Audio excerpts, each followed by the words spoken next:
नमस्कार दोस्तों। क्या किसी समूह का हिस्सा बनना और वास्तव में स्वीकार किया जाना एक ही बात है?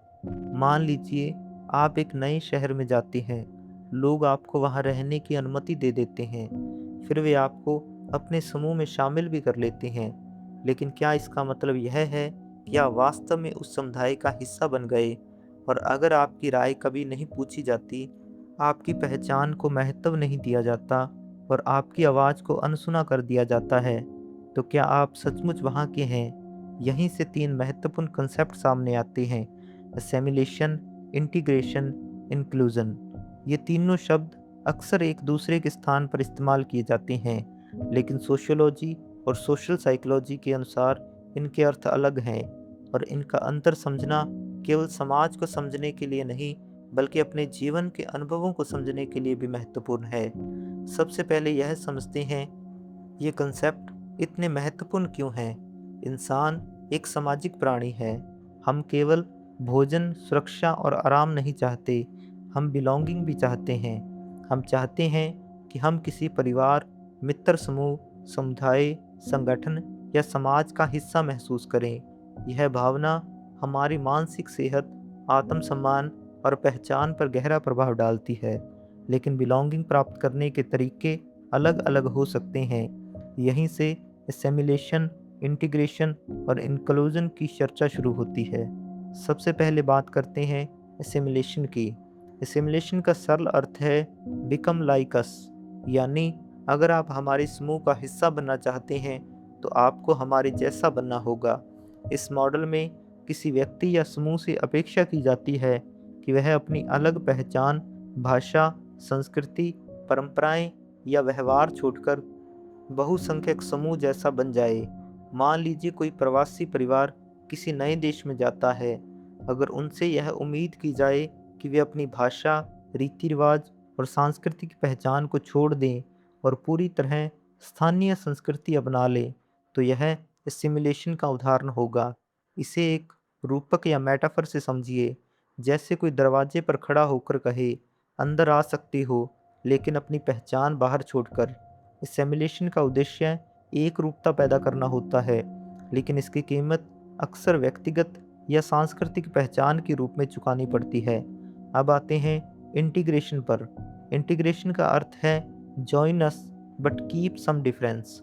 यह एसिमिलेशन से एक कदम आगे है। यह कहता है कि आप समूह का हिस्सा बन सकते हैं और अपनी कुछ विशिष्ट पहचान भी बनाए रख सकते हैं।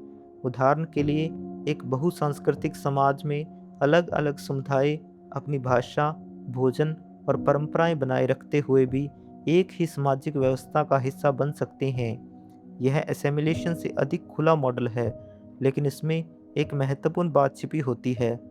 मुख्य संरचना और नियम अक्सर वही रहते हैं, यानी आपको जगह तो मिलती है, लेकिन कमरे का स्वरूप आपके आने से बहुत नहीं बदलता।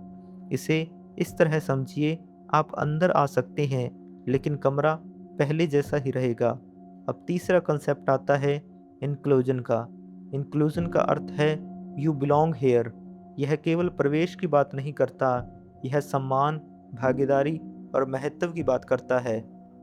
इंक्लूजन में व्यक्ति केवल समूह का सदस्य नहीं होता, उसकी आवाज़ भी मायने रखती है, उसके अनुभव भी मायने रखते हैं, उसकी पहचान को भी सम्मान मिलता है और वह समूह के भविष्य को आकार देने में भी भाग ले सकता है। इसे एक मेटाफर से समझिए, आप न केवल कमरे में हैं, बल्कि कमरे को सजाने और बदलने में भी आपकी भूमिका है।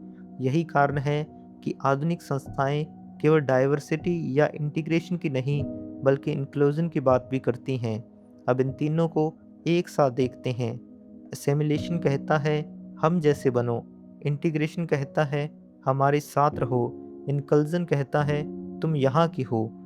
एक स्कूल का उदाहरण लेते हैं। अगर किसी छात्र से कहा जाए कि उसे अपनी सांस्कृतिक पहचान छोड़कर बाकी सभी जैसा बनना होगा, तो यह असिमिलेशन है। अगर उसे अपनी पहचान बनाए रखने की अनुमति हो, लेकिन निर्णयों में उसकी कोई भूमिका ना हो, तो यह इंटीग्रेशन है। लेकिन अगर उसकी पृष्ठभूमि, अनुभव और विचारों को भी महत्व दिया जाए, तो यह इंक्लूजन है। इस विषय को समझने में आइरिस मैरन यंग के विचार उपयोगी हैं। उन्होंने कहा था कि न्याय केवल लोगों को समान अवसर देने से नहीं आता, बल्कि यह भी महत्वपूर्ण है कि लोगों को वास्तव में भागीदारी का अवसर मिले। यानी केवल उपस्थित होना पर्याप्त नहीं है, महत्वपूर्ण यह है कि आपकी उपस्थिति मायने भी रखे। इसे एक कहानी से समझते हैं। मान लीजिए एक छात्र नई यूनिवर्सिटी में प्रवेश लेता है। शुरुआत में उससे उम्मीद की जाती है कि वह पूरी तरह बाकी छात्रों जैसा व्यवहार करे। यह सिमुलेशन है। कुछ समय बाद उसे अपनी सांस्कृतिक पहचान बनाए रखने की स्वतंत्रता मिलती है। यह इंटीग्रेशन है। लेकिन जब उसकी राय सुनी जाने लगती है, उसकी संस्कृति को कार्यक्रमों में स्थान मिलने लगता है और वह निर्णय लेने की प्रक्रिया का हिस्सा बन जाता है, तब उसे इनकल्जन का अनुभव होता है। तीनों अनुभव अलग हैं। आज की दुनिया में ये तीनों अवधारणाएं हर जगह दिखाई देती हैं। इमिग्रेशन की चर्चाओं में, वर्क प्लेसेस में, स्कूल्स और यूनिवर्सिटीज़ में, माइनॉरिटी कम्युनिटीज़ के संदर्भ में, डिसेबिलिटी राइट्स की बहस में, जेंडर डाइवर्सिटी के प्रश्नों में, ऑनलाइन कम्युनिटीज़ में भी। कई बार संस्थाएं दावा करती हैं कि वे इंक्लूसिव हैं, जबकि वे वास्तव में केवल इंटीग्रेशन तक पहुंची होती हैं। यही कारण है कि इन शब्दों के बीच का अंतर समझना जरूरी है। तो हम कैसे पहचानें कि हम क्या अनुभव कर रहे हैं? अगर आपको लगता है कि स्वीकार किए जाने के लिए आपको अपनी पहचान छिपानी पड़ती है, तो संभव है कि आप असेमिलेशन का अनुभव कर रहे हैं। अगर आपको अपनी पहचान बनाए रखने की अनुमति है, लेकिन आपकी आवाज़ का प्रभाव सीमित है, तो यह इंटीग्रेशन हो सकता है। और अगर आपकी उपस्थिति, विचार और अनुभव वास्तव में मूल्यवान माने जाते हैं, तो संभव है कि आप इनकल्जन का अनुभव कर रहे हैं। शायद इस पूरे विषय की सबसे इम्पोर्टेंट लेसन यही है कि किसी जगह मौजूद होना और किसी जगह का हिस्सा महसूस करना एक जैसी बात नहीं है। सच्चा इनकल्जन तब होता है जब लोगों को केवल जगह नहीं, बल्कि महत्व भी दिया जाता है, क्योंकि बिलोंगिंग केवल प्रवेश से पैदा नहीं होती, वह सम्मान, भागीदारी और मान्यता से पैदा होती है। धन्यवाद।